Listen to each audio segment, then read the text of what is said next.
Hello everybody, my name is James Richardson and welcome to Weston People. Today I have with us Mark Walker. Hi Mark. Nice to meet you. Good to see you. Right.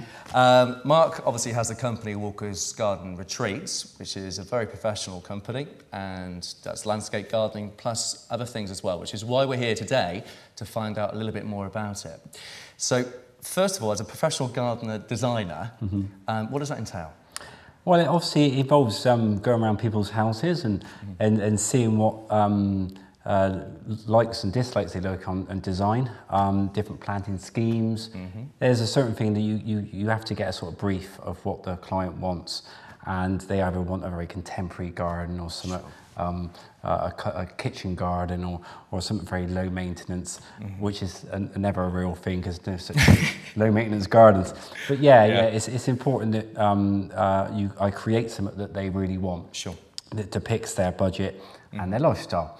And then when you finish the project and everything's looking brilliantly blooming and all the rest of it, looking wonderful, and it's job done. So that's why I do it, because it's given that little bit of, you know. And I guess the thing is as well, the finished article, when you can actually come back and see it in the spring and see how it's blooming and the flowers which you planted, which, to be fair, if it's this time of year or maybe a little bit later in the winter, you don't really see the full effects. Yeah, this is the thing. I mean, a garden to me is something that evolves, and you know, the budget you're given at that specific time. And the good thing about the clients that I got, they always ask me back, and I'm always improving. Sure. Because it's amazing how you can convert a non-gardening person into a horticulturist just over a year, because they love the colours and the textures and all the rest of it. So absolutely. Yeah, I'm not preaching. I'm trying not to preach, no, but it's nice to change an opinion. It's true. I mean, I didn't really, when I first moved to my first home, I was never into gardens, but when I had a garden, and once I'd done it the first time, you do get a bit of a bug for it. Yeah.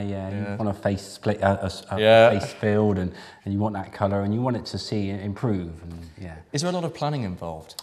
Yeah, obviously, you have to get the brief on the nail on the head, really, in a sense. I mean, there's designs you do. 90% of the time, designs can go over, you know, that they like it straight away. Sure. But there's certain about bit of tweaking in there. It's important as well that the plants that you choose is what they like. Because certain colours and certain gardens, you know, people like either pastel colours or bright reds. It's the mood as well. I suppose it helps with the size of a garden as well, because you can't have flowers which are very faint in colour with a big garden because it looks too spacious. And it's all about proportions and scale and all the rest of it. You try and make different zones and different themes, and it's interesting, but it's a challenge.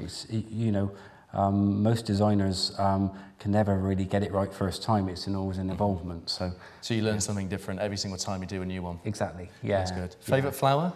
Well, it's got to be a spring flowering foxglove, really.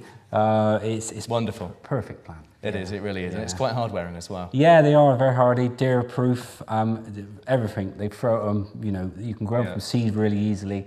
Yeah, perfect plant. So. And what's the sort of weirdest landscape that you've done, or the weirdest request that someone's asked you? Yeah, well, obviously it's always the garden that I'd done some years back, which was a Hobbit-themed garden. Okay.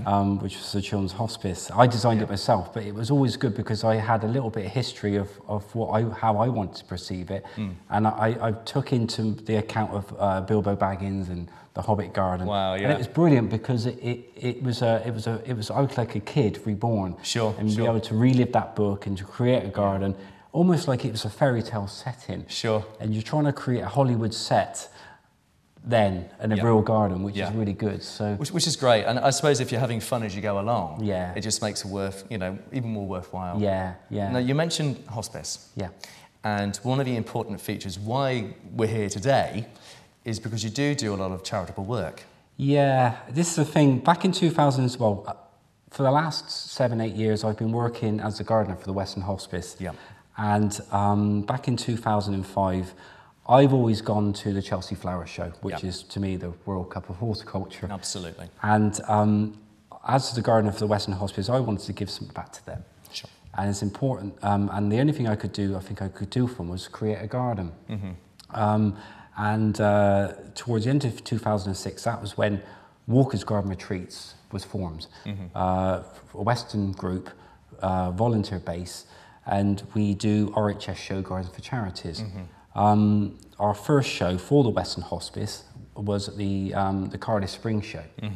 Across the water, equally as good as any of the other shows, but you know, it's nice to portray a garden, and then we rebuilt that garden back in the grounds of the hospice. Wonderful.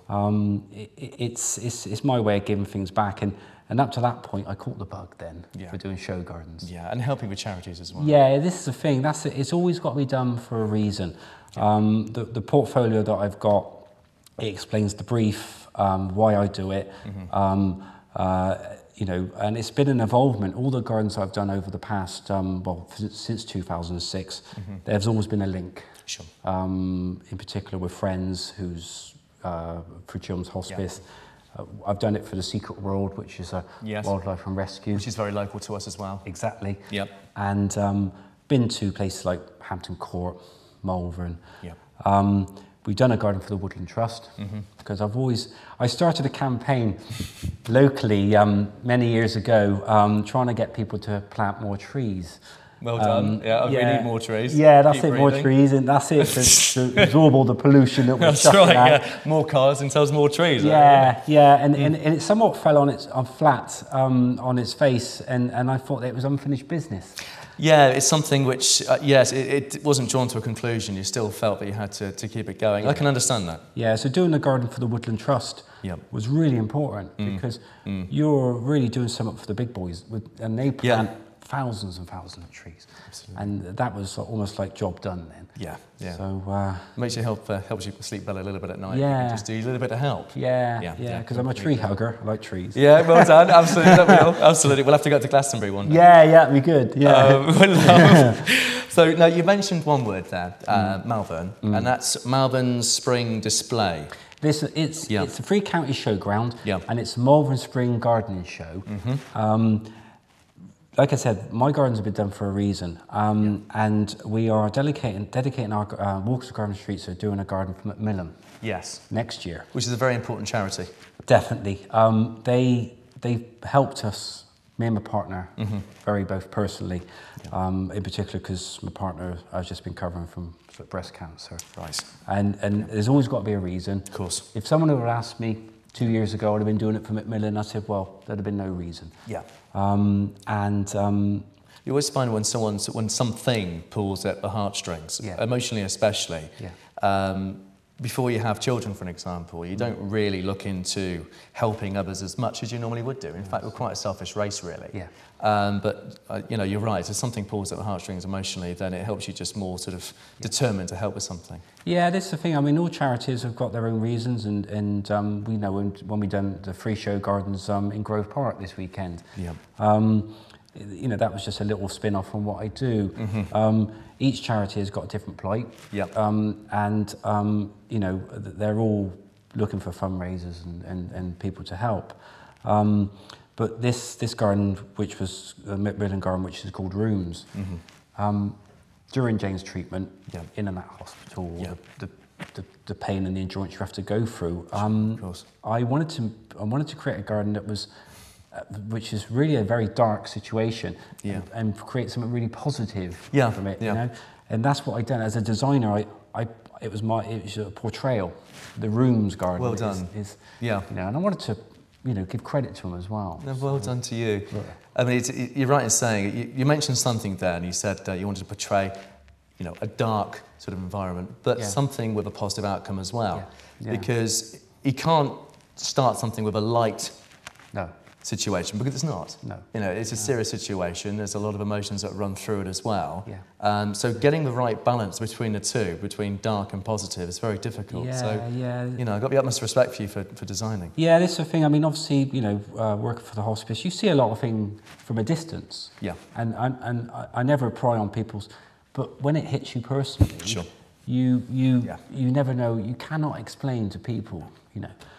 So it's you know, I wanted something, you know, good to come out of this. So I would imagine it's a release as well. Yeah. You know, it releases some of the sort of het up and built up sort of emotions that you've got as well, and it puts it into something positive. Yeah, because the garden's called Rooms. It's a concession of rooms. Sure. And you're in and out of hospital. You're seeing different colours. You're seeing different people. Yeah. And it just meant let's put this pen to paper and create it as a beautiful garden. It really is. But it's you know, there's always Walker's Garden Retreats. We do show gardens for charities, and it's always important that we get the right sort of sponsorship. It is. And the good thing about this garden is that it's been once it's been staged at Malvern, the Malvern Spring Show 2012. We're hoping to rebuild the garden in Grove Park. So right on our doorstep. Yeah. Here in Weston People from there. Yeah. Yeah. Brilliant. It's you know, we're doing something positive, something that people can.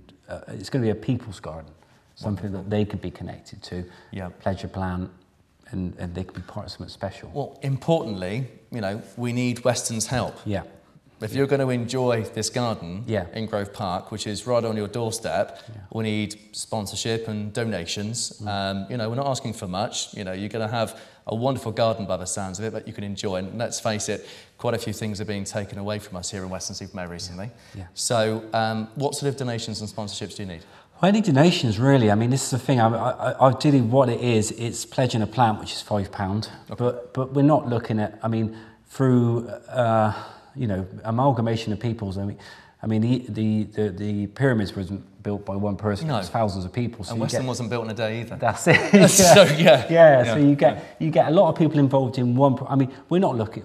It's going to be a gradual thing. We're starting a campaign now. Yeah. So 6 months in to the show, the core details is the plants of this garden. So you know, we're not asking people to give plants, we want pledges of plants. So you'll put the labour in, you just need the things to go in. Yeah. Now, obviously, I'm sure there's a lot of people out there that do want to help. Yeah. How do they get hold of you? How do they donate? Because I'm sure that they're thinking, well, that's fine, but where do I go about doing this? So where do they donate? Obviously, we're going to be starting up little boxes and donation boxes in Weston General. Okay. We're going to, obviously, it's contacting me through my phone numbers. We haven't got a website, but it's important that we're going to have outlets throughout sort of Weston. And obviously we've got the Walker's Garden Retreats address where people can you know, send money if possible. And we'll put all that online, so you can obtain that and you can get straight onto it as well. So don't worry, if you've forgotten what we just said then, it's not an issue, because it will be there in black and white for you as well. Great. Well, Mark, thank you for coming in. It's been a pleasure talking to you. And wish you every success with the hospice care, Grove Park, and the garden, and especially the rooms. Thank you, Gene. As well. Appreciate that. Thanks, everybody. Bye-bye.